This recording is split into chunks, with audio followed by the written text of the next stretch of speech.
ஆலோசனையே பண்ணாதீங்க. ஏதாவது உங்களுக்கு ஒரு சிக்கல்னு வருதா, ஆண்டவரே உங்கள் சித்தம் என்னவோ அதை செய்யுங்க, இது எனக்கு இப்படி இப்படி இருக்குது, உங்கள் சித்தம் என்னவோ செய்யுங்க.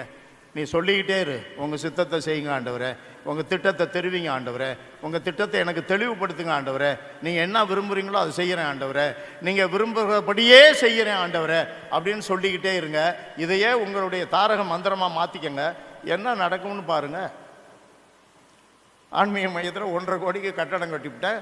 மாதம் 45,000 செலவு பண்ணேன். 40,000 45,000 செலவு பண்ணுறேன். நானும் ஃபுல்லாக சாப்பிட்டுக்கிறேன். எப்படி? அவருக்கு தான் தெரியும், எனக்கு என்ன தெரியும்.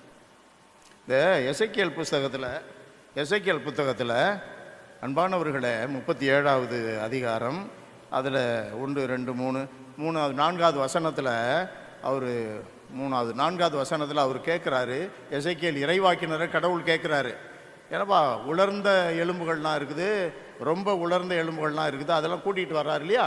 அப்போ அவர் கேட்குறார், சும்மா வாங்கிக்கோங்க, அதை கையில் நீட்டி வாங்கிக்கோங்க, கண்ணு இங்கே நீட்டுங்க, கண்ணு இங்கே இருக்கட்டும், காது இங்கே இருக்கட்டும். பிரைஸ் எல்லாம் ஹல்லேலூயா. எசேக்கியேல் இறைவாக்கினர் கேட்குறாரு, இவ்வளோ எலும்பு இருக்குதே, இந்த எலும்புகளுக்கெல்லாம் உயிர் வருமா? எசேக்கியேல் இறைவாக்கினர்